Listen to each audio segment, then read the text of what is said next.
Hi guys, we are back with Elizabeth Mbambi, the queen herself, as I call her the queen because she's a powerhouse.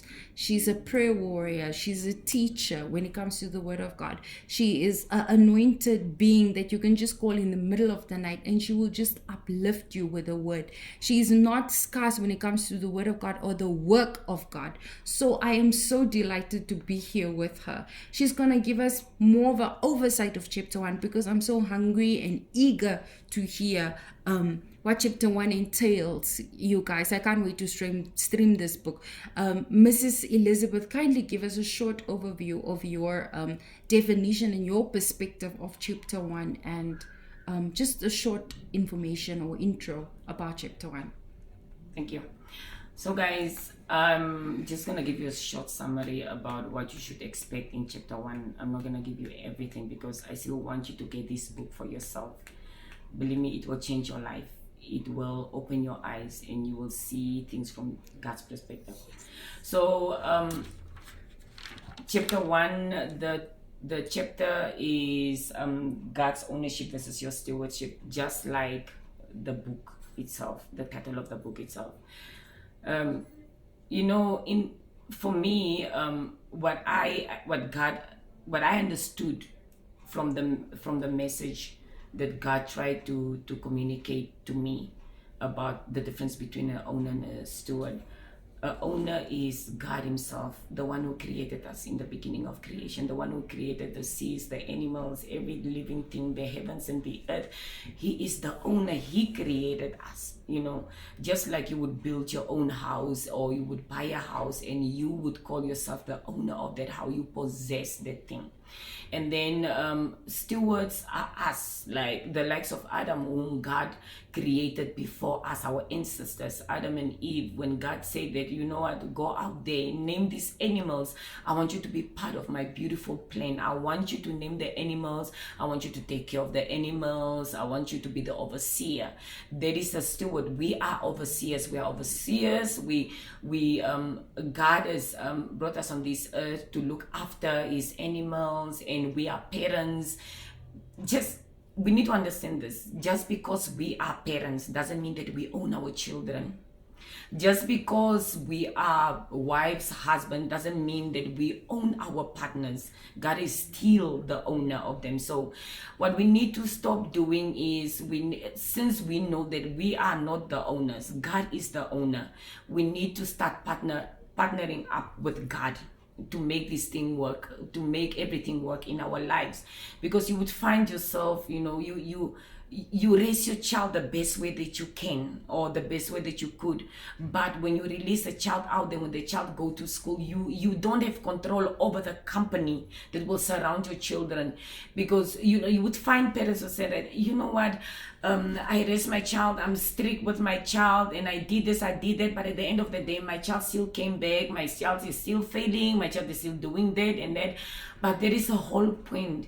You can be responsible as a parent. You can give the children all the rules, but when your children go out there to school, you still need to commit them in the hands of the Lord, their maker, the owner who can see every visible thing that we can't see. God have eyes everywhere. So this is what God is trying to tell us, that he is the owner. We need to give him back that position.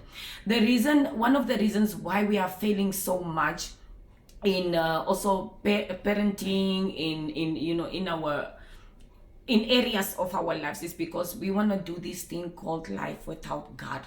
We do not want to involve God. We don't want to include God. We even look at the things like that's happening in the world. We want to control. I want to keep myself safe. Yes, you can keep yourself safe. It's fine. Do whatever you can, as much as you can. But at the end of the day, you do your part and give God back the bigger part. He needs to take care of the bigger part, because you won't always see what God sees. There's an example which God showed me before, and it was about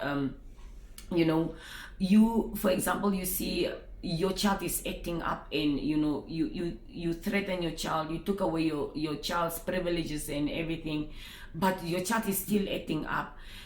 you don't understand, you don't know what to do anymore. That's when you have to go to God, so that God can reveal to you why your child is acting the way your child is acting. Maybe your child is surrounded by bad friends, maybe your child is hurt and your child is not opening up, so that you can pray for that specific thing. When you pray for that specific thing, you'll be able to get your child back, or you'll be able to save your child. So overall ownership, we need to know that God is the owner, and we need to know that as we are the stewards. That is what chapter 1 is basically about. And if you see in chapter 1, if you have to read Genesis, I've quoted a few scriptures there about when God brought Eve to Adam and they became partners. God still didn't tell Adam that you own Eve, because God is the owner and Adam was just a steward. So at the end of the day, we need to know who the owner is, and we need to know our place as stewards. And if we want to take over God's position, we will be tired, we'll be worn out, and it will come to a point that, you know what, we give up. Sometimes we become miserable. Like me, I can't go to work and decide to do the job of the manager, the job of the of the job of the manager, the job of the owner. Or I can't do that. I need to stay in my lane, and I need to do what has been assigned to me. So the moment that I try to do something that is not mine, take over a role that is not mine, I'll be worn out. So this is basically what chapter 1 is all about. It's about us knowing our position and giving God back his position, so that he can be the person that will fight the battle. Because if you go out in life and try to do this thing called life by yourself, the enemy shall prevail against you, unless you let the elders fight. Give it back. Let God fight the enemy, not you fight the enemy. You can fight the enemy through God, through the authority which the Lord has given you, but you cannot go out there and fight the enemy by yourself. That's why give God his position, so that you can take your position.